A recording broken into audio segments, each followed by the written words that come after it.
Hi friend, this is Sahid Shahbaz और आप देख रहे हैं मेरा YouTube channel Shahbaz educators. Video को स्टार्ट करने से पहले आपसे एक छोटी सी रिक्वेस्ट है। अगर आपने अभी तक हमारे चैनल को सब्सक्राइब नहीं किया तो सब्सक्राइब कर लें ताकि आपको हमारे आने वाली वीडियोस मिलते रहें।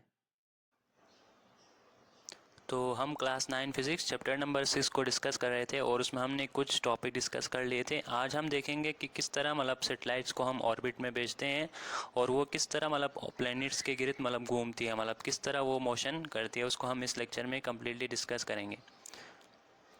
तो मैं साथ साथ रीड करूंगा और जो लिखा हो उसको साथ साथ समझाऊंगा। सबसे पहला है the satellites are put into the orbit around by rockets. हम क्या करते हैं, रॉकेट के ज़रिए सैटेलाइट्स को ऑर्बिट में भेजते हैं। जब हम क्या करते हैं, सैटेलाइट को भेजते हैं, इट स्पीड सेलेक्टेड केयरफुली। हम भेजते हुए हम उसकी स्पीड को क्या करते हैं, केयरफुली सेलेक्ट करते हैं। हम उसकी स्पीड को पहले हम कैलकुलेट करके उसकी स्पीड्स को केयरफुली करेक्ट करते हैं, फिर उसके बाद हम उसकी स्पीड के उस स्पीड के ज़रिए उसको भेजते हैं। अगर हम क्या करें, उसकी स्पीड को सही तरह कैलकुलेट ना करें, ऐसे ही भेज दें, तो ये क्या करेगा, हो सकता है कि वो दोबारा नीचे क्या करेगा, फॉल करेगा। अब जब ये मोशन करेगा तो यहाँ पे जो ग्रेविटेशनल पुल है वो एज ए सेंट्रीपिटल फोर्स काम करेगी और उसको क्या करेगी, अर्थ के अराउंड घूमने पर मजबूर करेगी। सेंट्रीपिटल फोर्स को हमने देखा था, ऐसा फोर्स जो किसी भी ऑब्जेक्ट को सेंटर में घूमने पर मजबूर करे। यहाँ पे जो ग्रेविटेशनल पुल है या ग्रेविटेशनल जो फोर्स है वो एज ए सेंट्रीपिटल फोर्स काम करे और सेटेलाइट को क्या करे, सेंटर में अर्थ के अराउंड घूमने पर मजबूर करे। तो पहले हम देखेंगे किस तरह हम सेटेलाइट्स को लॉन्च करते हैं ऑर्बिट में। तो सबसे पहले हमने एक कैनन बॉल की एग्जांपल ले लिया, जिसके ज़रिए मैं समझाऊंगा कि किस तरह सेटेलाइट को हम भेजते हैं।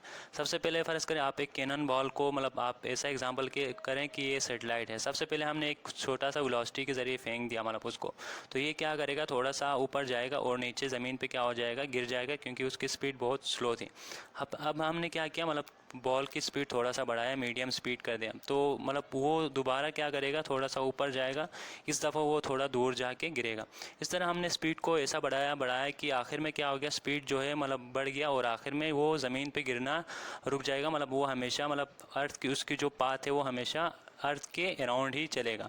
वो तो आपको लग रहा है कि ये हमेशा ज़मीन के गिर्द थी, ज़मीन पे तो गिर रहा है, लेकिन वो ज़मीन के सरफेस पे टच नहीं करेगा। वो हमेशा ज़मीन की डायरेक्शन में गिरता हुआ आगे घूमता ही रहेगा। वो ज़मीन पे टच नहीं करेगा। इस तरह हम क्या कर सकते हैं, सेटेलाइट्स को भेजते हैं और वो हमेशा घूमना स्टार्ट करते हैं। एक टाइम आता है कि वो घूमना स्टार्ट करते हैं, क्योंकि यहाँ पे जो ग्रेविटेशनल फोर्स है वो क्या करे, ज़मीन की तरफ खींच रही है और वो उसकी जो वो क्या करेगी, हमेशा उसके अराउंड घूमता ही रहेगा। अब उसके बाद है orbital velocity. The velocity required to keep the satellites into its orbit. किसी भी सैटेलाइट को एक फिक्स वेलोसिटी चाहिए कि उसके ऑर्बिट में रहने के लिए, उसकी जो फिक्स वेलोसिटी है उसको उसी ऑर्बिट में रहने के लिए उसे हम क्या कहेंगे, ऑर्बिटल वेलोसिटी कहेंगे। अब यहाँ से जो gravitational pull of earth provide a necessary centripetal force for orbital motion. इससे पहले हमने देखा था क्योंकि ग्रेविटेशनल जो पुल है वो एज अ सेंट्रीपिटल फोर्स काम करे, उसे हम क्या कहेंगे, एज अ सेंट्रीपिटल फोर्स काम करे और सैटेलाइट को क्या करे, उस अर्थ के अराउंड घूमने पर मजबूर करे। और आपको पता है जो ग्रेविटेशनल फोर्स है वो किसके बराबर होते थे, वेट के बराबर होते थे। तो यहाँ से हम कह सकते हैं क्योंकि centripetal force as a gravitational force काम करे, तो उसके इस वजह से हम कह सकते हैं सेंट्रीपिटल फोर्स किसके बराबर होगा, यहाँ पे वेट के बराबर होगा। और वेट ऑफ अ सैटेलाइट किसके बराबर है, mass multiplied by gravitational acceleration. उस हाइट में जो ग्रेविटेशनल एक्सेलरेशन होगी उसके बराबर होगी। यहाँ पे m जो है वो क्या है, मास ऑफ अ सैटेलाइट, और g और उसके साइज छोटा h है वो रिप्रेजेंट करें एक्सेलरेशन ऑफ अ ग्रेविटी। ये वहाँ पे है सैटेलाइट के सैटेलाइट पर उसकी जो ग्रेविटेशनल एक्सेलरेशन होगी वो यहाँ पे रिप्रेजेंट करें। और हमें पता है सेंट्रीपिटल फोर्स किसके बराबर होते थे, m v square divide by r. तो हम क्योंकि हमने बताया कि जो सेंट्रीपिटल फोर्स है यहाँ पे ग्रेविटेशनल पुल है वो एज ए सेंट्रीपिटल फोर्स काम करे और जो ग्रेविटेशनल जो फोर्स है वो वेट के बराबर होते थे। तो इस वजह से हमने सेंट्रीपिटल फोर्स को वेट के बराबर कर दिया। तो यहाँ से ये जो मास है और दूसरा मास के साथ यहाँ से कट हो गए और आर इस साइड पर जाके क्या हो गए, मल्टीप्लाई हो गए, g h multiplied by r. और हमें पता है जो स्मॉल आर है वो किसके बराबर थे, radius of earth plus height. यहाँ से जो स्मॉल आर है वो क्या है, रेडियस ऑफ ऑर्बिट है, वो किसके बराबर होते थे, radius of height plus surface of earth से जो सेटेलाइट की ऑर्बिट तक जो हाइट है उसे हम रेडियस ऑफ ऑर्बिट कहते थे। तो यहाँ से हमने आर की वैल्यू को हमने इस इक्वेशन में पुट कर दिया।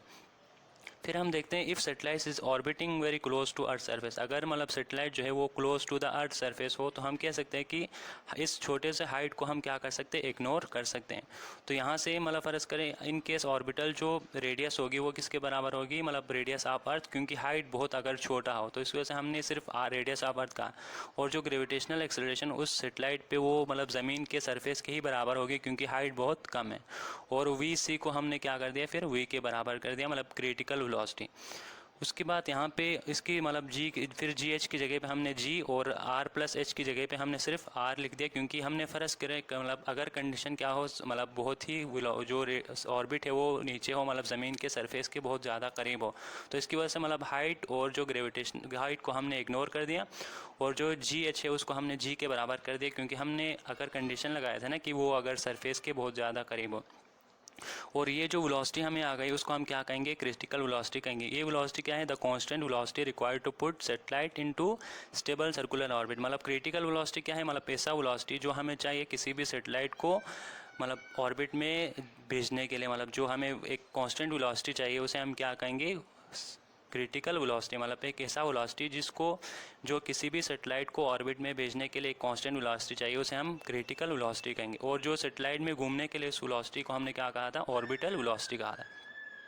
और यहाँ पे जी की वैल्यू क्या है 10, और रेडियस ऑफ अर्थ आपको पता है 6.38 मल्टीप्लाइड बाई 10 की पावर 6।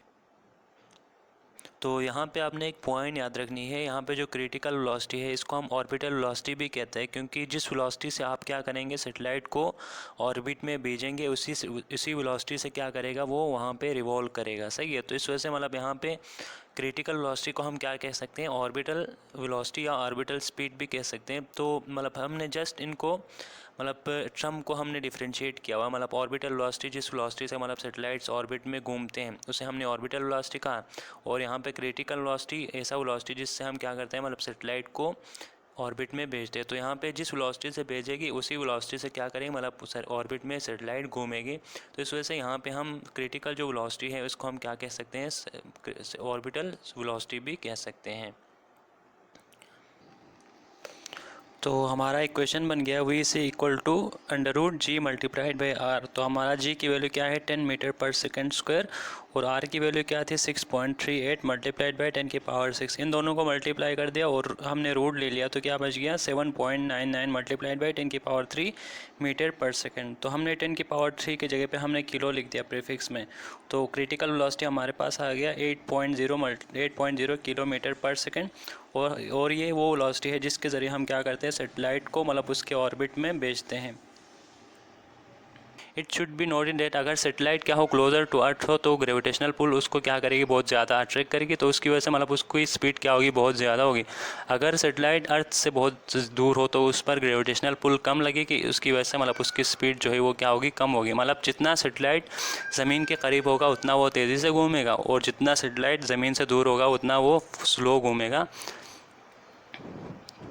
उसके बाद हम एक न्यूमेरिकल देखेंगे, हमने कैलकुलेट करेंगे स्पीड ऑफ अ सेटेलाइट, मतलब स्पीड निकालेंगे किसी भी सेटेलाइट का जो कि किस हाइट पे है, मतलब 1000 किलोमीटर है अबोव द अर्थ सरफेस। तो हमें पता है मास ऑफ अर्थ क्या है 6.0 मल्टीप्लाइड बाई 10 की पावर 4, और रेडियस ऑफ अर्थ हमें पता है 6.38 मल्टीप्लाइड बाई 10 की पावर 6, और हाइट हमें पता है 100 किलोमीटर। किलो को हमने 10 की पावर 3 कर दिया, तो यहाँ से मतलब इसको साइंटिफिक नोटेशन में लिखा तो यहाँ पे 30 और यहाँ पे पावर 3 है, तो 1 मल्टीप्लाइड बाई 10 की पावर 6 मीटर हो गया। मतलब किलोमीटर को हमने पहले मीटर में कन्वर्ट कर दिया, फिर उन दोनों को साइंटिफिक नोटेशन में हमने लिख दिया। उसके बाद हमने ग्रेविटेशनल कांस्टेंट की वैल्यू पुट कर दिया। उसके बाद हमने फार्मूला यूज़ किया, वेलोसिटी किसके बराबर थे, gm divide by r plus h। तो हमने यहाँ से इसकी वैल्यूज़ पुट कर दिए और पहले नोमिनेटर को हल कर दिया, फिर डिनोमिनेटर को, फिर दोनों को क्या कर दिया, डिवाइड।